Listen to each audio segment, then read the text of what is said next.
pues vamos a pasar a analizar los temas del día y justamente el tipo de cambio está ahí en el ánimo de los analistas. El dólar cayó a su nivel más bajo en 3 años debido a las crecientes preocupaciones sobre los aranceles en los Estados Unidos y el deterioro de las perspectivas económicas. Vamos a platicar con el subdirector de análisis económico y sectorial de Cibanco, James Salazar. ¿Cómo estás, James? Hola, Darío, buenas tardes. Te saluda Rogelio Varela también. Bienvenido, James. Hola, Rogelio, bien, muchas gracias. ¿Qué está pasando con el dólar? ¿O qué está pasando con el peso? Digamos que en las últimas semanas, en los últimos meses, o sea, después si hacemos un poquito de historia, ¿no?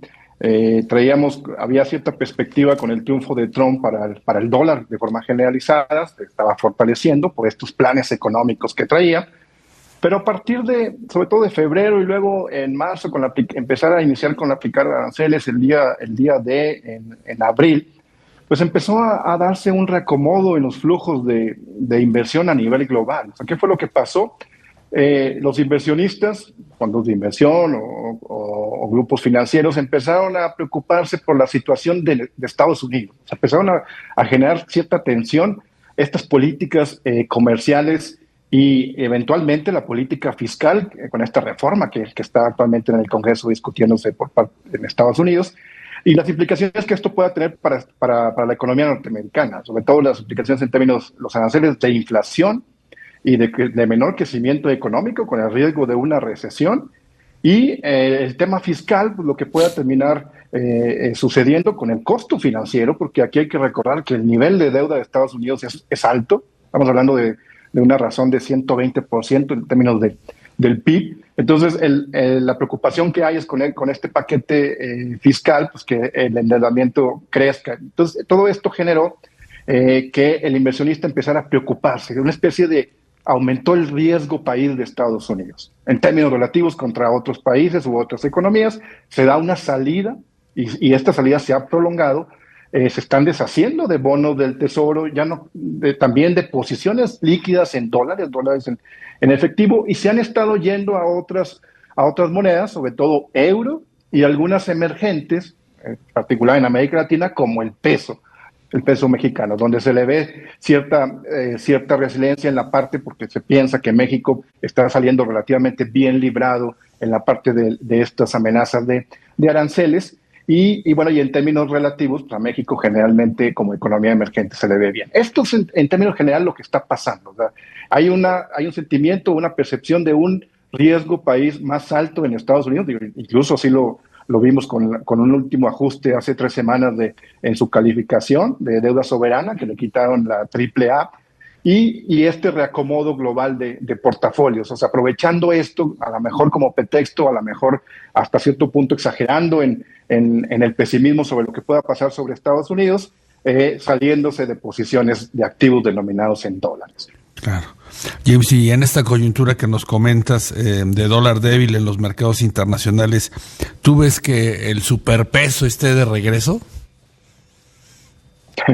Mira, es relativo. La respuesta, te diría, es fácil, pues va a depender de qué tanto siga cayendo el dólar. El problema es que no se sabe cuánto tiempo pueda seguir cayendo. Yo he escuchado a algunos analistas decir, bueno, todavía puede retroceder de forma generalizada otro 5%. Hay unos en gurús en Estados Unidos que dicen hasta 10%. La verdad es que no se sabe. O sea, nosotros pensamos aquí en Cibanco que a lo mejor quizá una vez que pasen estas treguas, o sea, que pase julio, que pase agosto, con estas nuevas amenazas que todavía están latentes de aranceles unilaterales por parte de Donald Trump, quizá el mercado ya se termina acostumbrando por completo a Trump, así como sucedió en el primer mandato, que se terminaron acostumbrando, ya no le creyeron, o se pensaba que, bueno, es una estrategia de negociación y que al final de cuentas se iba a terminar echando para atrás. Pensamos que esto puede durar algunos meses, a lo mejor todo el verano, pero a partir de agosto, septiembre puede cambiar un poquito la perspectiva, ¿no? Entonces, aquí, eso por un lado. Ahora, también conviene recordar de dónde venimos. O sea, hace un año, un mes, o sea, en mayo del 2024, estábamos en 16.50 el tipo de cambio. Viene todo el tema interno con el triunfo de la presidenta Sheinbaum, el tema de la supermayoría en el Congreso, el plan C con la inminente aprobación de reformas controversiales constitucionales, en particular la judicial, y el peso se deprecia cerca de un poquito más de 3 pesos, o sea, se va hasta 19.50. El último tramo lo hemos visto por Trump, o sea, que por momentos en febrero nos fuimos a 21.30, pero conforme el mercado ha pensado que el peor escenario con Trump no va a suceder, pues ha borrado esa presión por el lado externo, pero del lado interno tenemos un piso muy fuerte.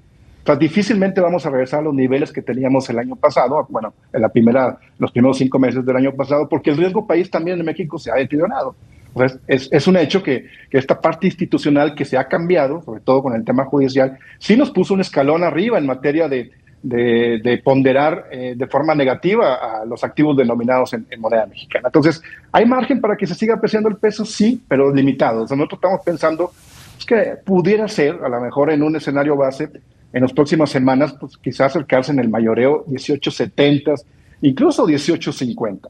O sea, sí, ahí sí le vemos un piso muy fuerte por el tema interno. O sea, no pensamos que se vaya a deteriorar todavía más la situación específicamente, local. James, específicamente, ¿qué factores internos son los que impulsarían al peso? Internamente no es que lo terminen impulsando, más bien es que le ponen el riesgo ya o el deterioro que se dio en el marco institucional, ya le puso un piso a la apreciación que se puede dar de la moneda. O sea, ¿hasta dónde puede bajar? Decimos, bueno, pues a lo mejor hasta 18.50. Entonces, en ese sentido, el tema del superpeso se limita. O sea, ya a lo mejor la apreciación que falta o que resta por darse, pues ya es poca, por decirlo de una forma en términos relativos, aunque ya ha bajado de forma significativa por más de un peso en los últimos días, ¿no? Entonces, en ese sentido es que no es que veamos un superpeso, porque venimos, hay que recordar lo que les decía, de 16.50 y estamos ahora más pegados a los 18.90. Hay la posibilidad de bajarnos a 18.50, pero creemos que hasta ahí, por el tema interno. ¿Por qué? Porque el tema interno, porque sí hay un deterioro que se dio en la parte del riesgo país. Y adicionalmente, pues está y sigue latente, porque no sabemos qué va a pasar en septiembre, una vez que tome posesión los nuevos funcionarios del Poder Judicial, conforme atraigan casos representativos y cómo vayan a ser estos laudos y las implicaciones que eso pueda tener para decisiones futuras de inversión, ¿no? Claro. ¿Y esta fortaleza del peso, James, tendrá algún impacto en la balanza de pagos? Pensamos que pues con aranceles, más un peso fuerte, quizás las exportaciones pues no estén tan dinámicas como en otros años. Sí, seguramente vamos a ver un freno. El problema de aquí, no problema, pero la comparación va a seguir siendo favorable todavía para las exportaciones en términos de valor. Porque el año pasado, si lo comparamos la moneda, pues sí estamos depreciados. O sea, en términos relativos todavía tenemos una depreciación. Esta cada vez es menor.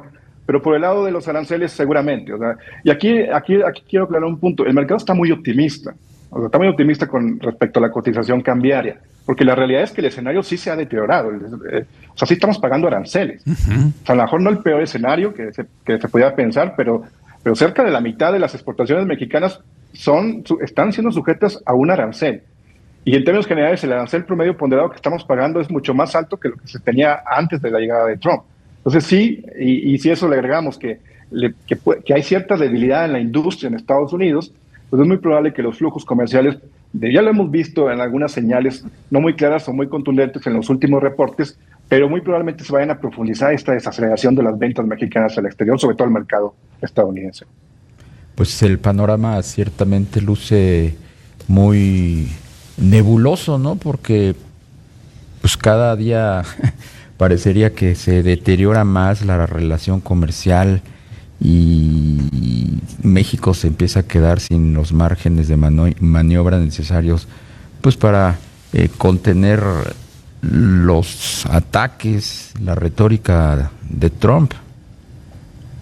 Fíjate que aquí en este sentido, efectivamente, o sea, ha sido es una situación muy complicada. O sea, nunca vamos a saber, porque no tenemos un contrafactual para dimensionar, pero cuál es la mejor estrategia para enfrentar a alguien como Donald Trump. La buena noticia es que sigue dándose los acercamientos. O sea, sí vemos cada semana al secretario Ebrard en Washington tratando de negociar con su contraparte, con Lutnick o con el representante comercial.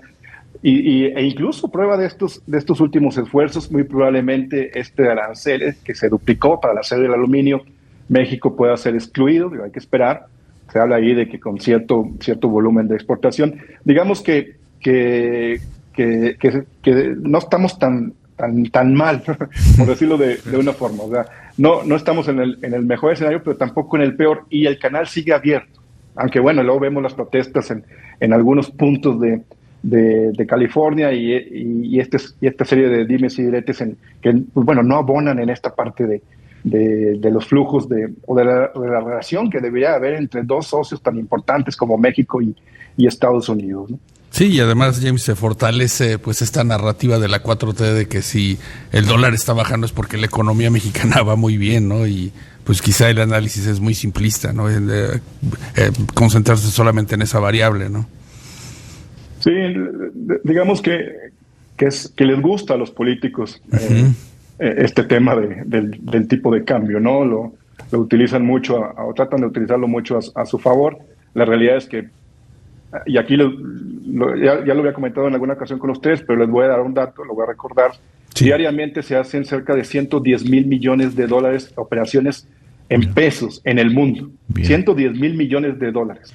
Pues es un dineral. El 80% se hace fuera de México. James Salazar, tenemos que irnos a una pausa. Te agradecemos mucho que nos hayas tomado la llamada, subdirector de análisis económico y sectorial de Cibanco. Al contrario, hasta luego, Darío. Un fuerte abrazo. Hasta pronto. Rogelio. Gracias. Vamos a hacer una pausa y regresamos.